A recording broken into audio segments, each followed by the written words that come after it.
हम देखते हैं पहले कि अस्थमा क्या है, इसको हम देखेंगे कि किस तरीके से आपके फेफड़ों के अंदर जो सांस जाने वाली नलियां हैं वो ब्लॉक हो जाती हैं, और वो उस कारण से आपको हवा प्रॉपर नहीं आ पाती।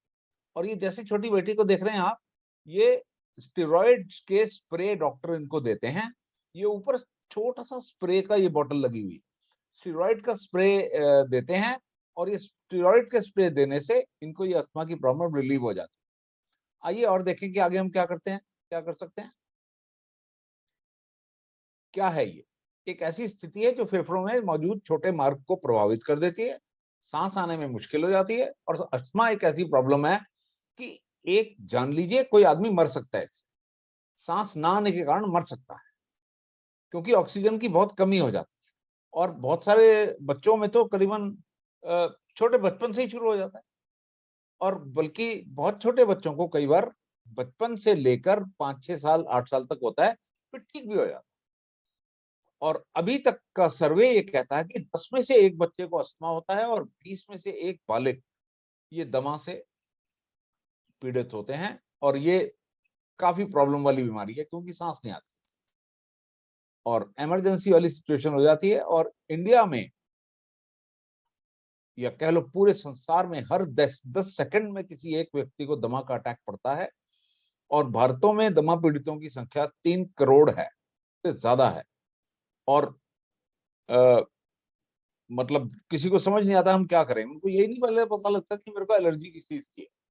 एलर्जी ढूंढने के लिए उनको तरह तरह के कोशिशें करनी पड़ती हैं, अस्पताल जाते हैं, डॉक्टर से कांटेक्ट करते हैं, एलर्जी फाइंड आउट करने की कोशिश करते हैं कि क्या चीज है जो मेरे को अचानक अस्थमा का अटैक हो जाता है।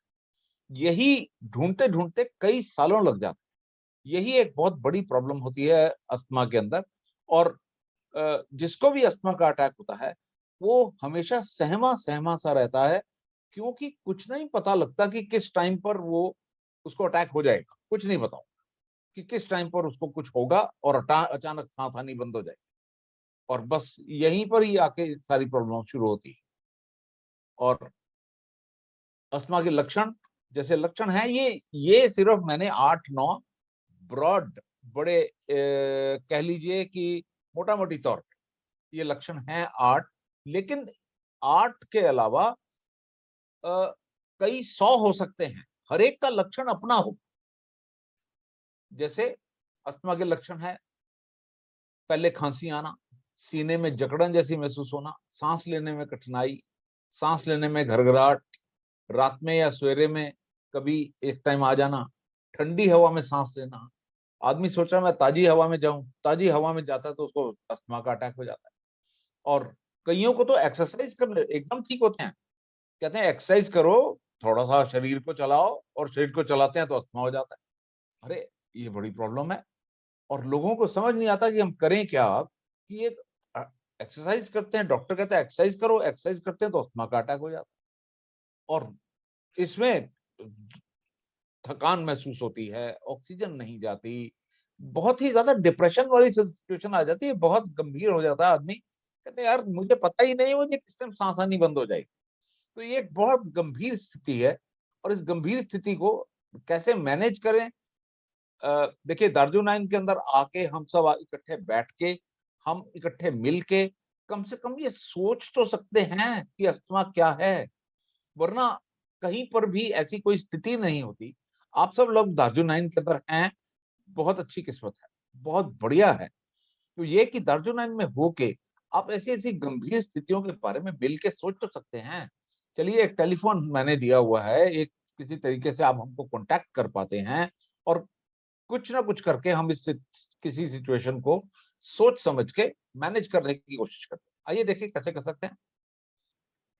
अस्थमा के प्रकार, अस्थमा के प्रकार देखकर ही आपको पता लग जाएगा। ये देखो सामने मेरा कर्सर देखिए, एलर्जिक, नॉन एलर्जिक। कईयों को नॉन एलर्जिक, किसी चीज से एलर्जी नहीं है फिर भी अस्थमा। सोच लीजिए कि कितनी अ, कैसी बीमारी है ये। मिक्स्ड अस्थमा है, व्यायाम टाइम अस्थमा है, खांसी के साथ अस्थमा, व्यावसायिक अस्थमा। व्यावसायिक अस्थमा मतलब ऑफिस जाता है तो अस्थमा का अटैक हो जाता है। अब वो आदमी क्या करेगा? आप सोचिए कि भाई पैसा कमाने के लिए हर आदमी ऑफिस जाता है, काम की जगह पे जाता है, और ये जनाब काम की जगह पे जाते हैं तो इनको अस्थमा का अटैक, क्या करेंगे? और वही लोग हैं जो आप देखते हैं कि अपने साथ पंप लिए घूमते हैं, कभी देखते हैं आप? देखते होंगे जरूर, क्योंकि यही लोग हैं, ये अपने साथ पंप अपने जेब में कैरी करते हैं, क्योंकि इनको पता होता है बस में बैठेंगे क्या मालूम सांस आनी बंद हो जाए, दफ्तर में जाके बैठेंगे क्या पता सांस आनी बंद हो जाए, या कहीं पर ऐसी सिचुएशन होगी जहां पे इनको सांस आनी बंद हो जाए। रात के टाइम अस्थमा, नकली अस्थमा, नकली अस्थमा तो सबसे ट्रिकी, कि वो ये कि इनको लगता रहता है कि मुझे अस्थमा है लेकिन होता नहीं, और डॉक्टर बड़ी लंबी चौड़ी इन्वेस्टिगेशन हजारों रुपए खर्चा के पता लगाते हैं कि वैसे वो आपको तो कुछ और है, खांसी है, ये पुरानी खांसी टाइप है, ये अस्थमा नहीं है आप, लेकिन आपको सिम्टम सारे अस्थमा के आ रहे हैं, बचपन से अस्थमा है, वयस्क अस्थमा है, ये डिफरेंट टाइप्स के अस्थमा है। और एक आप देख रहे हो खांसी के साथ अस्थमा, खांसी के साथ अस्थमा ये सबसे पॉपुलर है, सबसे ज्यादा है। और ये जैसे जैसे हमारा पोल्यूशन बढ़ती जा रही है, आप देख रहे हैं कैसे पोल्यूशन बढ़ रही है। कारें हमने मांगी थी, कारें हमको मिल गई, कारों के साथ पोल्यूशन मिल गया फ्री, आप कुछ नहीं कर सकते। और हमने मांगे थे मॉडर्न चीजें आए, मॉडर्न चीजें के साथ साथ हम एंजॉय करेंगे, जिंदगी हमारी बेहतर होगी। बेहतर होने की जगह मॉडर्न चीजों के जो कारखाने लगे, उनमें से निकला खूब धुआं, और धुएं के साथ हुई प्रॉब्लम, और आ गया अस्थमा। और ये है हमारा हाल, सोच सकते हैं। और उसके साथ मिला हमको COPD, जैसा कि आप अपने स्क्रीन पे देख रहे हैं। COPD का दोस्तों मतलब होता है chronic obstructive pulmonary disease. Chronic obstructive pulmonary disease वो ये है। COPD इस टाइम पर अस्थमा से भी ज्यादा पॉपुलर है, अस्थमा जैसी है, अस्थमा जैसी। आगे आगे बात करेंगे, आइए देखिए क्या बात करते हैं। ये देखिए, ये है हमारा सिनेरी, ये सीन है हमारे हर शहर का। हम जी रहे हैं, जीवित रहने की कोशिश कर रहे हैं, डिसाइड कर लो। धुआं, पोल्यूशन, कारखाने, धुआं फैला हुआ है, फैक्ट्रियों से, बड़े बड़े कारखानों से खूब धुआं निकल रहा है, और ये सारा हमको सूंघना पड़ रहा है। क्रॉनिक ऑब्स्ट्रक्टिव पल्मोनरी डिजीज, कच्चे अनुमान से पता चलता है कि भारत में COPD के 3 करोड़ मरीज दुनिया में सबसे ज्यादा हैं। सोच लीजिए, 3 करोड़ मरीज है इंडिया के अंदर से। और लैंसेट के हिसाब से 218 के अध्ययन के अनुसार 1990 में भारत में COPD के 2.8 करोड़ मामले 2016 में, 90 से 2016 में 26 साल के अंदर 5 करोड़ 53 लाख हो गए। दुनिया की आबादी का 18% है इंडिया, हमारी पॉपुलेशन 18% है दुनिया की आबादी की। फ्रेंड्स ये जान लीजिए, 18% आबादी, लेकिन 32% COPD हम संभाल के बैठे हैं, 32%। सोच लीजिए कितना ज्यादा है COPD, यानी कि हमारे आसपास कितनी pollution. Chronic obstructive pulmonary disease Bharat की एक ऐसी बीमारी है, हम ग्लोबल कैपिटल बन चुके हैं जी इसके, गर्व महसूस होना चाहिए ना, है ना? देखिए किसी चीज के तो ग्लोबल कैपिटल बने, ग्लोबल कैपिटल बन गए हम क्रॉनिक ऑब्स्ट्रक्टिव पल्मोनरी डिजीज, सबसे आगे हैं हम। और इसका कारण है प्रदूषण और तंबाकू।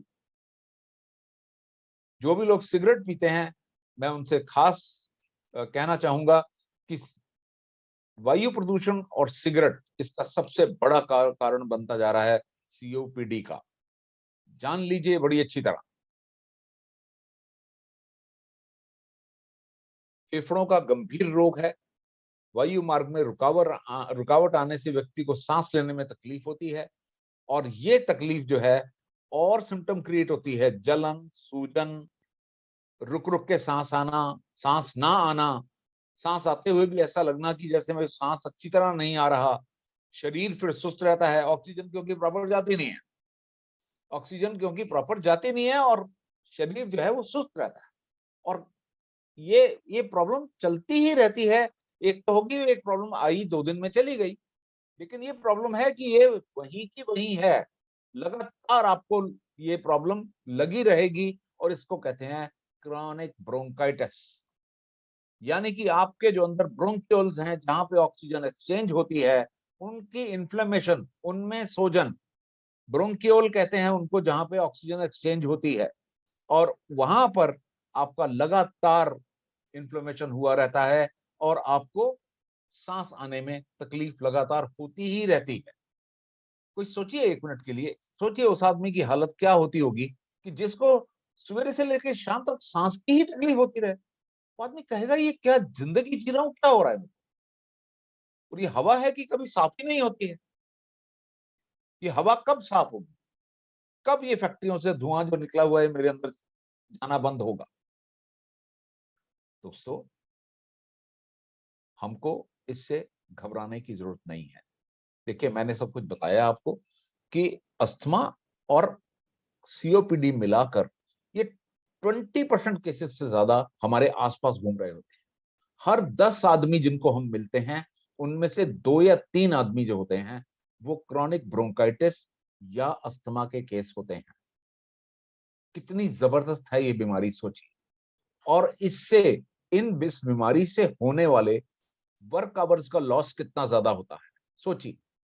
ये आज हम बात कर रहे हैं इस चीज की, वो ये नहीं है कि ये बीमारी है, ठीक होगी कि नहीं होगी। आप सबके साथ शेयर करना चाहता हूं कि इन सब चीजों के साथ वर्क लॉस कितना होता है। कोई भी आदमी जिसको 10 में से 2 या 3 आदमी, वो कभी 100% परफॉर्म कर ही नहीं रहे, वो कभी 100% काम कर ही नहीं रहे। आप ये कह ही नहीं सकते कि मैंने उस आदमी को काम दिया था, अब हो जाएगा। ऑफिस के अंदर 10 में से 3 आदमी हमेशा ऐसे के ऐसे ही रहेंगे। तो क्या आप कहेंगे यार, मैं किस चीज के ऊपर विश्वास करके अपने बॉस को कहूं सर ये काम मेरा हो जाएगा? किसके ऊपर? आप कुछ लोगों के ऊपर ही कहेंगे ना कि ये लोग हैं, मेरा काम कर देंगे। लेकिन उन लोगों में से 3, और सीजन आने पे तो 3 के भी 4, 4 के 5, ऐसे होते जाते हैं।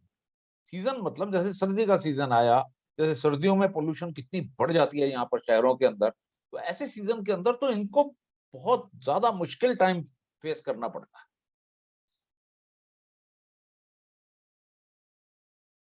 कैसे रुके, कैसे रोकथाम होगी?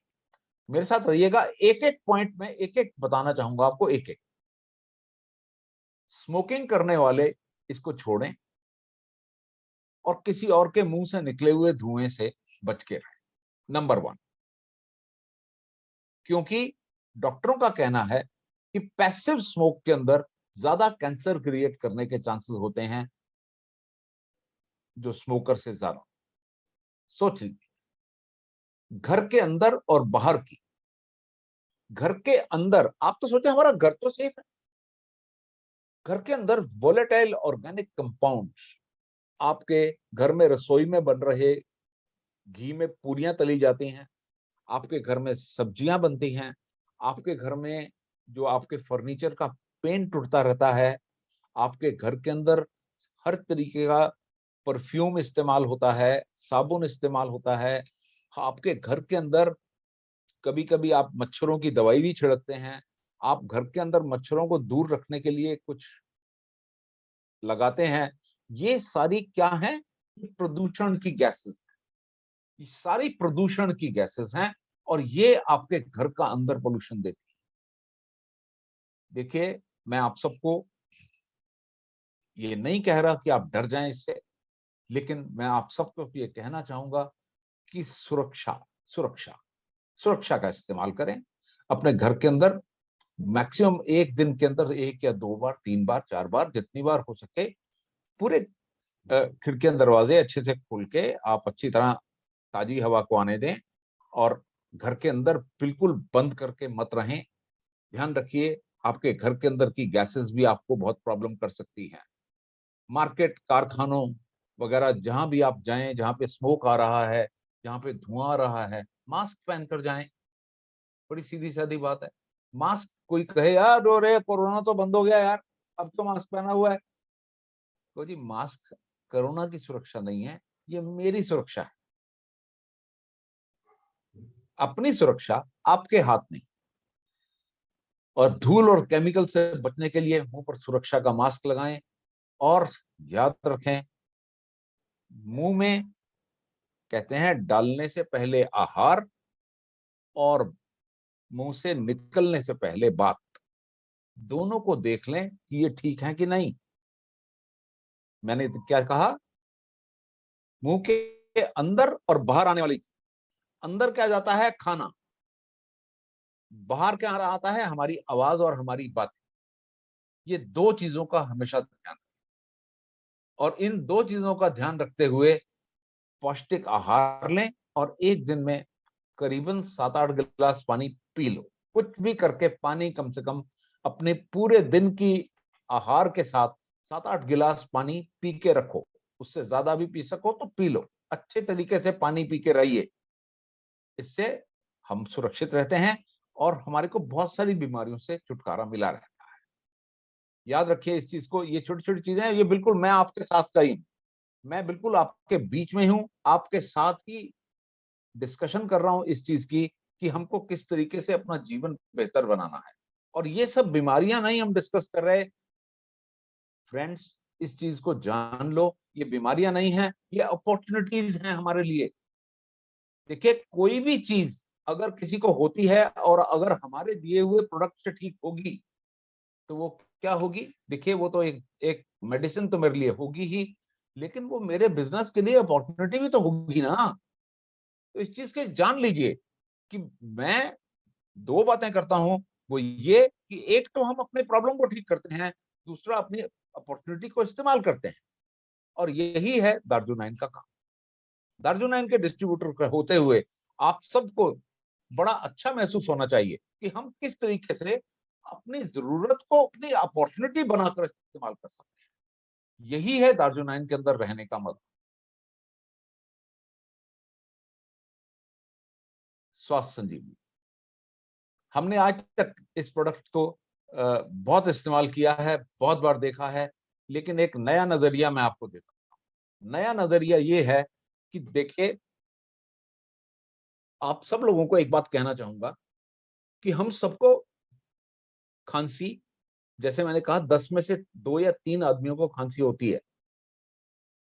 अब आपसे एक बात पूछने जा रहा हूं, 10 में से 2 या 3 आदमियों को खांसी होती है। आपके घर के अंदर भी 6-8 आदमी हैं, आपके घर के अंदर भी हैं, घर के बाहर के लोग भी आपके पास आते रहते हैं। लेकिन जब जिसको जब प्रॉब्लम होती है उसी टाइम पर ही उसका ऑर्डर देता है, और ऑर्डर आने में 2-3 दिन लगते हैं, 4 दिन लगते हैं, 5 दिन लगते हैं। मैं आप सबको ये कहना चाहूंगा, स्वास्थ्य संजीवनी को अपने कबर्ड का हिस्सा बना लो। अपने दवाइयों का कैबिनेट जो होता है आपका घर का, स्वास्थ्य संजीवनी जैसी चीज, जो कि 10 में से 2 आदमियों को किसी न किसी सीजन के अंदर खांसी, जुकाम, कभी कुछ ना कुछ एलर्जी, इस तरह की चीजें होती ही रहनी है। हर सीजन बदलना है तो होना ही है। कभी धुआं उड़ेगा, कभी स्मोक आएगा, कभी एलर्जी होगी, कभी मौसम बदलेगा। अगर ये सब कुछ होना ही है तो मेरी मेडिसिन कैबिनेट का आज तक स्वास्थ्य संजीवनी पार्ट क्यों नहीं है? कभी सोचा आपने? फिर मेरी कैबिनेट का, मेरी जो मेडिसिन कैबिनेट है उसका पार्ट स्वास्थ्य संजीवनी क्यों नहीं है? तो दोस्तों, ये मेरा मैसेज आज नोट करके अपने पास ले जाइए। ये है नंबर 1 मैसेज इस प्रेजेंटेशन का। वो ये कि अपने हेल्थ का ध्यान आप बीमार होने से पहले कर सकते हो, बीमार होने के बाद नहीं कर सकते। जैसे हिसाब होता है ना, एक्सीडेंट होने के लिए अपने गाड़ी की स्पीड का कंट्रोल एक्सीडेंट होने से पहले रख सकते हो, बाद में नहीं रख सकते, फिर तो एक्सीडेंट हो ही गया। इसलिए वही कह रहा हूं, स्वास्थ्य संजीवनी को अपने घर की मेडिसिन कैबिनेट का पार्ट बनाइए। क्योंकि किस टाइम पर क्या चीज आ रही है वो आपको बताने के नहीं आएगी। किस टाइम पर आपको कभी वायरल फीवर हो रहा है, कभी खांसी का अटैक हो रहा है, कभी जुकाम लग रहा है, कभी एलर्जी हो रही है, कभी आपको खांसी, किसी को मौसम बदलने की खांसी लगातार तंग कर रही है, मदर को है, फादर को है, भाइयों को है, बहनों को है, किसी को भी है, तो जिस टाइम होगी उस टाइम तो स्वास्थ्य संजीवनी का ऑर्डर नहीं जाएगा ना, स्वास्थ्य संजीवनी का ऑर्डर तो उससे पहले जाएगा, याद रखिए। इसलिए स्वास्थ्य संजीवनी को अपने घर की मेडिसिन का, की कैबिनेट का पार्ट बनाइए। Number 1 message. आगे, और ये सारी चीजों के लिए आपके काम आएगी। Asthma, bronchitis. अस्थमा सबसे पहले मैं डिस्कस करना चाहता था। देखिए, अस्थमा आप 2-3 प्रकार का अपने आसपास देखेंगे। एक तो अस्थमा होता है जिसमें कि पंप लेके चलते हैं हमेशा। एक दिन में कोई आदमी 6 बार पंप लेता है, और साथ में अगर 2 या 3 बार स्वास्थ्य संजीवनी लेकर वो 6 बार से कम होकर अगर 2 बार कर पंप लेना पड़ जाए, तो क्या बुरा होगा? अच्छा होगा ना। दोस्तों, मैं यही कहना चाहता हूं, किसी को 100% स्वास्थ्य संजीवनी देने की कोशिश मत करो कि 100% अस्थमा का रोगी ठीक हो जाएगा स्वास्थ्य संजीवनी। नहीं, अगर आपका अस्थमा का रोगी है और उसको साथ में स्वास्थ्य संजीवनी भी देते हो, क्योंकि हर अस्थमा के रोगी की शुरुआत जो होती है अस्थमा की, वो होती है खांसी जुकाम से। खांसी जुकाम बिगड़ता बिगड़ता अस्थमा तक पहुंचता है और फिर सांस की प्रॉब्लम होने लग जाती है। ऐसे में अगर किसी अस्थमा के रोगी की आप एक दिन में 5 या 6 बार जो उसको लेना है, उसने पंप लेना है, उसकी जगह पर 5 या 6 की जगह 2 या 3 बार स्टीरॉयड है। देखो जी, पंप सीधी सादी बात बोलूं, स्टीरॉयड है एक बड़ी ऐसी ऐसी दवाई है जिसके बहुत सारे साइड इफेक्ट हैं, जिनमें से एक जबरदस्त साइड इफेक्ट है, हड्डियों को खोखला कर देता है। और बहुत सारे और साइड इफेक्ट हैं जो कि मैं आपको यहाँ पर डिस्कस नहीं कर सकता, बहुत लंबा सब्जेक्ट है इस मामले। और अगर हम उसका वो जो ड्यूरेशन है उसकी, जो 5 या 6 बार वो अगर पंप लेता है एक दिन में, 5 या 6 से अगर 2 बार हो जाए वो पंप, क्या ठीक नहीं है? और बाकी सीओपीडी के लिए आप स्वास्थ्य संजीवनी तो सिर्फ इस्तेमाल कर ही सकते हैं। सीओपीडी के लिए स्वास्थ्य संजीवनी तो है ये प्रोडक्ट। गंभीर खांसी, सर्दी, छींकना, घरघराहट, ब्रोंकियल ट्रैक से संबंधित कोई भी समस्या, ये ऐसी चीजें आपको अपर, इनको यूआरटी, अपर रेस्पिरेटरी ट्रैक्ट इन्फेक्शन, यूआरटीआई कहते हैं। अपर रेस्पिरेटरी ट्रैक्ट इन्फेक्शन के अंदर अगर आप एलोपैथी में जाते हैं, आपको तरह तरह के एंटी एलर्जिक, क्योंकि सारा दिन आपको नींद आती रहेगी जैसे आपने विस्की पी रखी हो, झोंके आते रहेंगे नींद के, ऐसी हालत हो जाती है। और जबकि ये एक ऐसा प्रोडक्ट है जिससे कोई नींद के झोंके नहीं आते और कोई साइड इफेक्ट नहीं होता। किसी भी तरीके का बुरा इफेक्ट दिए बगैर अगर आप किसी को अच्छा ठीक कर रहे हैं, तो वो कैसा फील करेगा? ये वो प्रोडक्ट है जो कि आपको मार्केट के अंदर आपके डाउनलाइंस का कॉन्फिडेंस, आप जो किसी आदमी को ज्वाइन करवाना चाहते हो, उसका कॉन्फिडेंस जीतने में भी आपको ये मदद कर सकती है स्वास्थ्य संजीवनी। ये आपका एक ऐसा प्रोडक्ट है जो कि आपको एक जनरल, जो भी लोग हैं आपके जानकार जानने वाले लोग हैं, उनके ऊपर कॉन्फिडेंस अच्छी तरह बनाने के अंदर ये एक प्रोडक्ट है जो कि आपकी मदद कर सकती है। ये है वो स्वास्थ्य संजीवनी। और इसके अंदर बिल्कुल साधारण घर की चीजें, भारंगी, बहेड़ा, अडूसा, काली मिर्च, तुलसी, शहद, दालचीनी, ये सब चीजें। और ये सब चीजें आप साधारण, और इसीलिए साइड इफेक्ट कोई नहीं है इसका, कोई साइड इफेक्ट नहीं, क्योंकि ये बिल्कुल एक साधारण, एक बिल्कुल साधारण फॉर्मूला है और बिल्कुल आयुर्वेद का ऐसा अच्छा फॉर्मूला है जो कोई साइड इफेक्ट ना दे आपको। ये देखिए, हनी है, गले को, कफ को मदद करता है, मांसपेशियों में ऐंठन सिनवन से दूर होती है। काली खांसी जैसे वसाका है, ये ऐसी चीजों को काली खांसी वगैरह के अंदर, ब्रोंकाइटिस जैसी चीजों के अंदर वसाका बहुत इफेक्टिव है। और ब्लैक पेपर, ब्लैक, पता नहीं सदियों से, पता नहीं कब से ये काली मिर्च जानी जाती है कि जुकाम के अंदर काली मिर्च अगर ले लो तो बहुत अच्छा रिलीफ मिलता है। काली मिर्च थोड़ी सी चाय के अंदर डालते हैं, हम हमेशा दही में डाल के खाते हैं। क्यों काली मिर्च का इतना इस्तेमाल करते हैं? घर के अंदर एक मसाला है काली मिर्च हमारा, काली मिर्च क्योंकि एक ऐसा प्रोडक्ट है जो कि हमारे बहुत सारे प्रॉब्लम्स को रिलीव करती है। भारंगी है, सामान्य सर्दी, साइनोसाइटिस वगैरह की, पहेड़ा, तुलसी, ये सब चीजें एक ऐसी चीजें हैं आपके सामने, ये आपके झोली के अंदर एक ऐसी चीजें डागर साहब ने डाली है।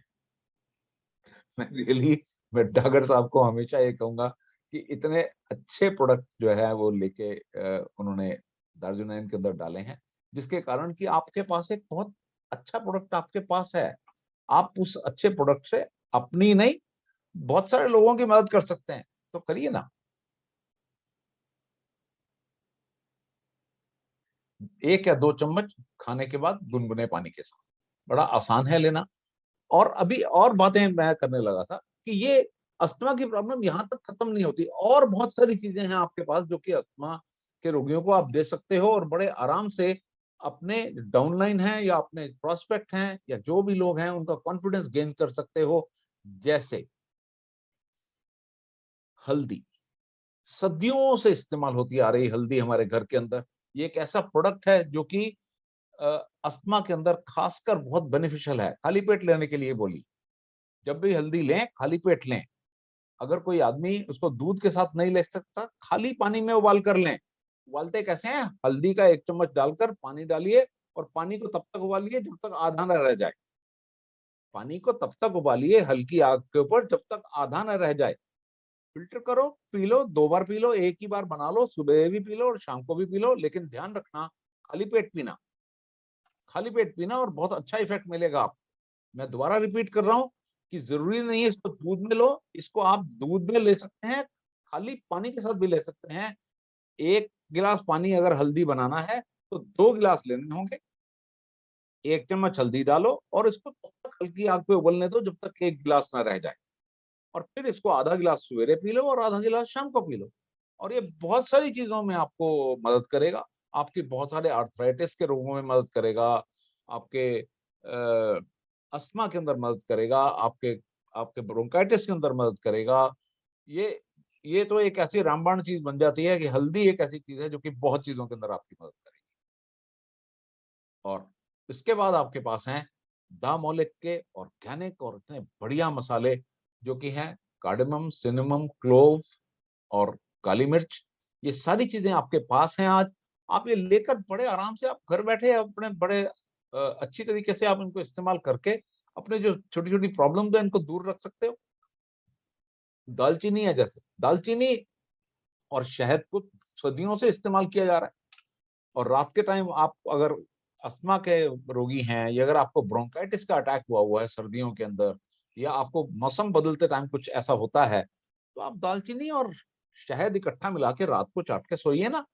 देखिए कितना आराम मिलता है, और आपकी इम्यूनिटी भी बहुत बढ़ती है और आप बहुत अच्छा फील करते हैं इससे। और ये प्रोडक्ट एक ऐसा है जो कि आपको घर बैठे बैठे बिना कहीं जाए आप आराम से इसको बनाकर और इस्तेमाल कर सकते हैं। लौंग है, जैसे मालूम नहीं कब से लौंग अपने मुंह की अच्छी स्मेल को ठीक करने के लिए लौंग को इस्तेमाल करते हैं। कहते हैं मुंह मुंह में से स्मेल आ रही है, एक लौंग खा ले, ठीक हो जाएगी। तो वही बात है। और ये लौंग को देखा गया है कि ये अस्थमा के अंदर भी बहुत अच्छा है। और अगर इसको पानी के अंदर उबालकर, लहसुन के साथ इसको उबालकर और ये लेते हैं, या इसको भून के लहसुन के साथ इसको लेते हैं, तो अस्थमा के रोगियों को बहुत अच्छा इफेक्ट आराम आता है इससे। और जो सीओपीडी के लोगों को भी बहुत अच्छी तरह आराम आता है इससे। ये आपके घर की चीजें हैं, आपकी कंपनी की चीजें हैं। लौंग है, आप लौंग लो, उसको लहसुन के साथ भूनिए और आप ले सकते हैं बड़े आराम से। और लौंग को अगर खाली उबाल कर लेना चाहें वैसे भी ले सकते हैं। और ये ऐसी कुछ चीजें हैं जो कि आपको घर बैठे बैठे आराम दे सकती हैं, आपको एकदम इमरजेंसी सिचुएशन नहीं आने देती। इलायची है, जैसे इलायची पता नहीं कब से लोग इस्तेमाल कर रहे हैं लोग, और फेफड़ों के अंदर रिलीफ देने के लिए इलायची तो एक ऐसी चीज है जो कि सदियों से जानी गई। जुकाम वगैरह के अंदर लोग इसकी चाय बना के पीते हैं, लोग इलायची को मुंह में चबाते रहते हैं, और इसकी तासीर को गर्म माना गया है, शरीर को गर्मी देती है। और बड़ा अच्छा ब्लड प्रेशर कंट्रोल होता है, और आपको बड़ा बहुत सूदिंग इफेक्ट देती है। इलायची एक ऐसी चीज है जो कि आपको बहुत अच्छी तरीके से हेल्प करती है। और काली मिर्च की तो जवाब ही कोई नहीं है। ये इसको कहते हैं ये स्टोर हाउस ऑफ एंटीऑक्सीडेंट्स। इसकी चाय पियो, इसको सवेरे उठ के आप अपने गले के अंदर आप चबा चबा के खाइए, देखिए कितना आपको बढ़िया इफेक्ट मिलता है। इसको अस्थमा के अंदर भी इसका बहुत अच्छा इफेक्ट जाना गया है काली मिर्च को। और ये सब चीजें मैं आपको सिर्फ दिखा रहा था कि अ, आपके घर में है प्रॉब्लम, आपके घर में है इलाज, आपके घर में है अगर प्रॉब्लम है, आपके घर में इलाज है। हर हमने बात की कि 10 में से 2 या 3 आदमियों को ये प्रॉब्लम हो सकती है। तो लेकिन हमारे पास है, बहुत कुछ है। अगर ये चैलेंज है तो हमारे पास सॉल्यूशन भी है इसका। और ये भी आपके पास है शहद, और मेरा ख्याल मार्केट का सबसे बढ़िया क्वालिटी का शहद आपके पास है इस टाइम पर। और आपके गले की इन्फेक्शन को दूर रखने के अंदर हेल्प करता है। और अस्थमा अस्थमा केसेस के अंदर एक खास बात है शहद की, ये आपको एनर्जी देता है, आपके जिगर को, लिवर को भी एनर्जी देता है। और आप अगर शहद लेते हैं तो शहद आपको एक चीज देना चाहूंगा, ये वो टाइप का मीठा है जो कि इवन डायबिटीज के लोग भी शहद ले सकते हैं। अगर उनकी डायबिटीज उन्होंने कंट्रोल की हुई है तो डायबिटीज के लोग भी शहद को ले सकते हैं। और ये एक ऐसा प्रोडक्ट है जो कि आपको हमेशा हर तरीके से सूदन करता है। आप जैसे मर्जी लीजिए इसको, चाहे ब्रेकफास्ट में ले लो, चाहे रात को सोते टाइम ले लो, चाहे दालचीनी में मिक्स करके ले लो, चाहे इलायची में मिक्स करके, चाहे काली मिर्च में मिक्स करके, इसको हर तरीके से आपकी हेल्प करता है। और अस्थमा के अंदर तो ये खासकर इसको इसकी हेल्प जानी गई है। ये है वो शहद। और अभी जो सबसे रिसेंटली इंट्रोड्यूस्ड है, और इसका सबसे अच्छा उपयोग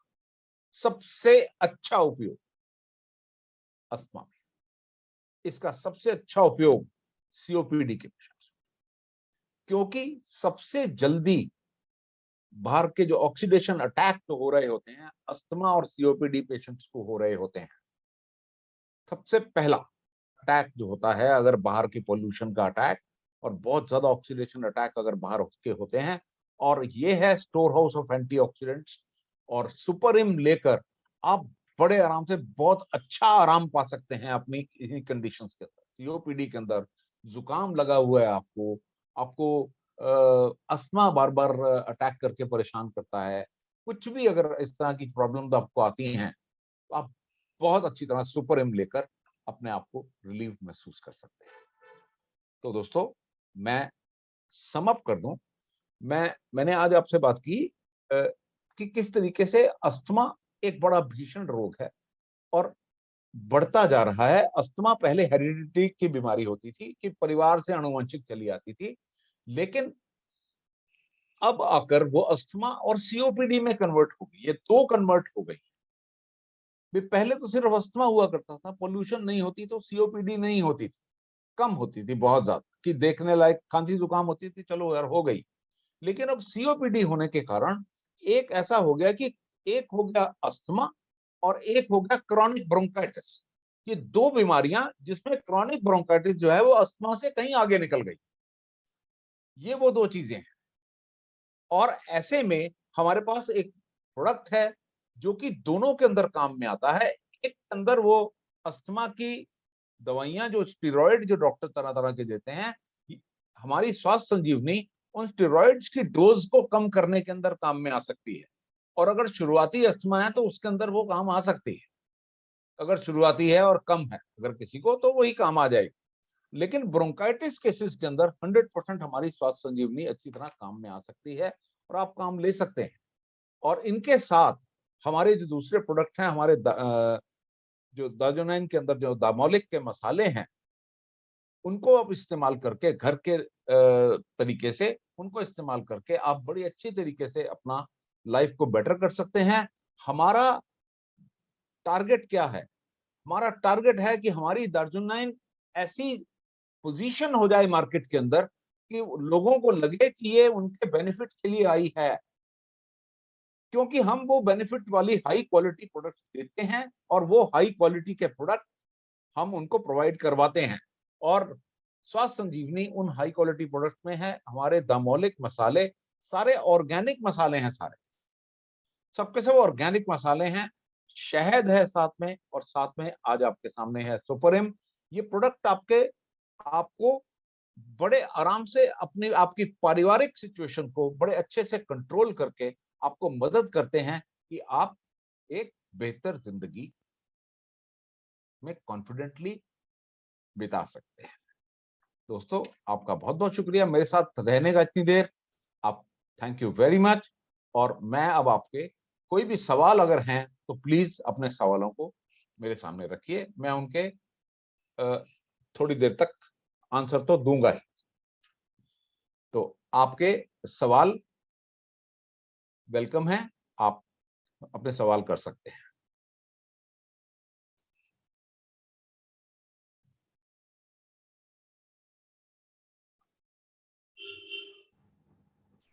हेलो सर। हेलो, हाँ प्रिया जी, कोई हाँ। सवाल अगर किसी के हैं तो प्लीज मेरे को बताइएगा जरा। हाँ सर, एक क्वेश्चन है कि कोई दालचीनी के बारे में एक बार दोबारा जानना चाह रहा है। हम वापस ले चलते हैं दालचीनी के ऊपर, ऐसी क्या बात है। ये आ गया दालचीनी, ये रहा दालचीनी के फायदे। अस्थमा के मरीजों के लिए शहद और दालचीनी फायदेमंद साबित हो सकता है। रात में सोते टाइम शहद और दालचीनी का सेवन करें, बड़ी परेशानियां दूर हो जाती हैं। और दालचीनी एक खासकर जानी गई है, ये हमारी इम्यूनिटी बहुत बढ़ाती है। क्योंकि ऐसा होता है हमारे अंदर ऑक्सीजन कम जाने के कारण अस्थमेटिक केसेस के अंदर ना इम्यूनिटी कमजोर हो जाती है। जब हम शहद और दालचीनी का मिक्सचर जब लेते हैं तो हमारी इम्यूनिटी में बहुत अच्छा इजाफा होता है। और साथ में दालचीनी को बड़ा अच्छी तरह जाना गया है कि ये वजन घटाने में भी काम आती है। तो जो भी इसका रेगुलरली अगर कंज्यूम करते हैं इसको, तो ये उनका वजन घटाने के अंदर भी बहुत अच्छी हेल्प करती है। तो दालचीनी एक बहुत बढ़िया चीज है, बड़े आराम से बहुत सारी चीजों में काम आती है। डायबिटीज में काम आती है, वजन घटाने में काम आती है, इम्यूनिटी इंप्रूव करने में काम आती है, और अस्थमा के अंदर भी काम आती है। और बल्कि जो क्रॉनिक ब्रोंकाइटिस है उसके अंदर भी दालचीनी बहुत काम में आती है। और कुछ जानना चाहते हैं तो और बताओ। सर, थैंक एक यू सो मच। क्वेश्चन और है कि किसी ने क्वेश्चन किया है कि अगर वो थोड़ा सा भी चलते हैं तो उनका सांस फूल जाता है, मतलब तो ये भी अस्थमा के लक्षण है या क्या है? प्रिया जी, मैं उनसे मेरे पास भी कई कई बार ऐसे लोग पूछते हैं कि उनको ना असेसमेंट कराने की जरूरत होती है। देखिए जी, थोड़ा सा चलने पर जो सांस फूलने की प्रॉब्लम है, एक तो अस्थमा की भी है, लेकिन ये दूसरी चीज जो है इसकी सांस फूलने की ये प्रॉब्लम है कि उनको हार्ट की प्रॉब्लम भी हो सकती है। प्लीज चेक कर लें कि हार्ट की अगर नहीं है तो हार्ट को रूल आउट करके अस्थमा को अपना ट्रीट कर सकते हैं बड़े आराम से। तो इनको ये चेक करवाने की जरूरत होगी, प्लीज। सर, नेक्स्ट क्वेश्चन है, somebody wants to know about GIT-14। सब आपसे सब रिक्वेस्ट है सब लोगों से कि अपना जो आज का सब्जेक्ट है हमारा स्वास्थ्य संजीवनी का, उसके ऊपर ही अपने सवाल केंद्रित रखें। बाकी प्रोडक्ट्स के लिए हमारे पास बाकी टाइम पर टेलीफोन करके आप पता कर सकते हैं। सर, एक और क्वेश्चन है, अगर अस्थमा किसी छोटे बच्चे को है तो क्या उसमें भी ये प्रोडक्ट दे सकते हैं? The kid is of around 12 years। हाँ, 12 साल के बच्चे को तो दे ही सकते हैं। 12 साल के बच्चे को आराम से दे सकते हैं। देखिए, 12 साल के बच्चे को अगर है, और ये देखना होगा उसको अभी डॉक्टर क्या ट्रीटमेंट दे रहा है। 12 साल के बच्चे को तकरीबन डॉक्टर दे रहा होता है भी एक दो टाइम, उनको कहते हैं कि स्प्रे, मुंह में जो स्प्रे लेते हैं स्टीरॉयड का, तो वो उनको लेने के लिए डॉक्टर बोलता होता है।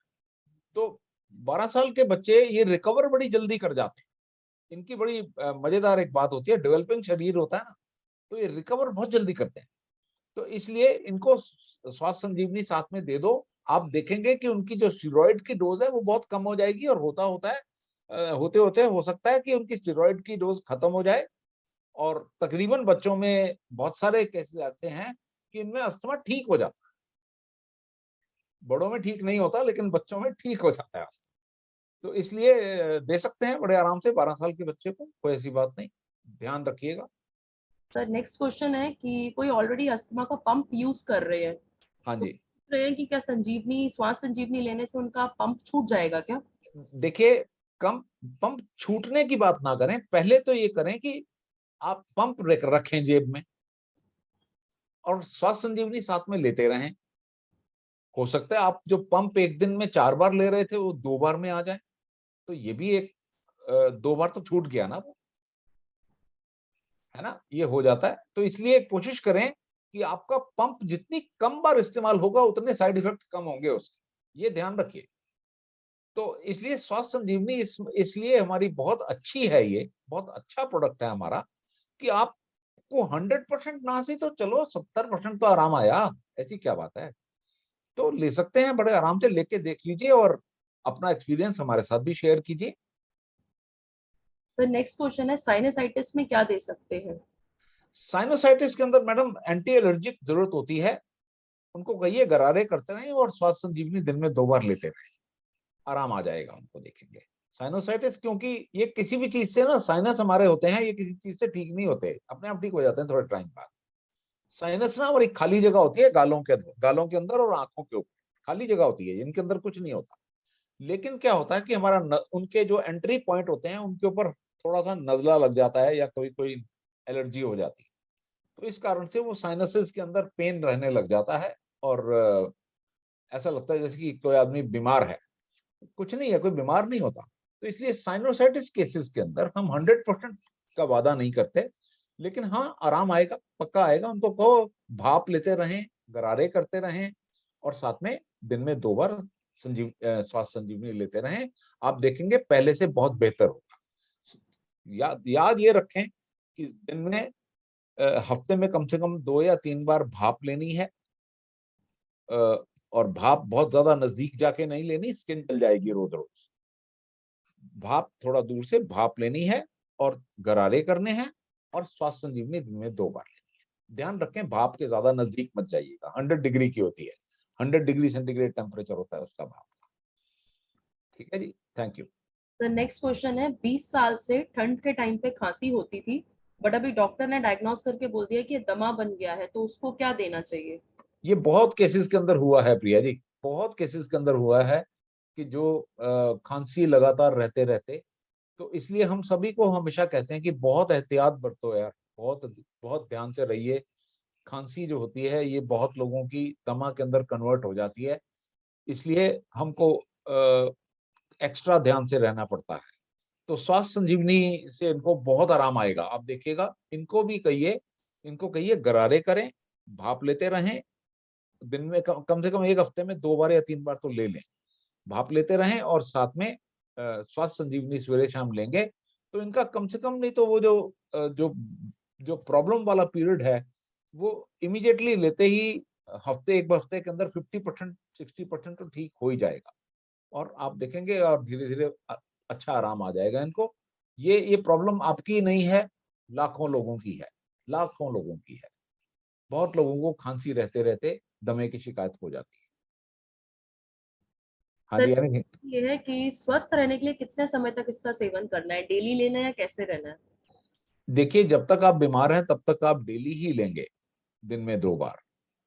फिर कम बीमार हो जाएंगे थोड़े तो फिर दिन में 1 बार लेना शुरू कर दीजिए, सिर्फ रात को, और फिर ठीक हो जाएंगे तो बंद कर दीजिए। इसको हमेशा लेने की चीज नहीं है, कोई भी ऐसी चीज जो कि किसी बीमारी के लिए होती है उसको रोज नहीं लेते होते। देन GIT-14 डाल के गागल्स कर सकते हैं? आप कर लीजिए अगर आप सूट करते हैं आपको, अगर आपको सूट करते हैं GIT-14 डाल के गार्गल्स अगर करना आपको अच्छा लगता है और आराम आता है आपको, बिल्कुल कर सकते हैं। अगर हम पी सकते हैं तो गार्गल्स भी कर सकते हैं, उसको ऐसी क्या बात है। हाँ 2 ड्रॉप डालिएगा, बस ध्यान से, ज्यादा नहीं डालिएगा। Then there is a question, lung cancer में क्या लेना चाहिए? सीधा अस्पताल जाना चाहिए मैडम, और कुछ नहीं करना चाहिए। I'm just going through the questions once again. I think that's all for today. Oh, thank you so much. Thank you, Priya ji. Thank you for giving So there is कभी भी कोई problem regarding, ठीक है sir, यही है। These are the relevant questions. बहुत बहुत शुक्रिया सबको, सबको मेरे साथ इतनी देर रहने के लिए।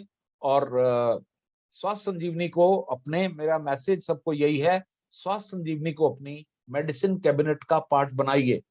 जिस दिन बीमार पड़े उस दिन स्वास्थ्य संजीवनी मंगाएंगे तो शायद वो आपको जरूरत में काम नहीं आएगी।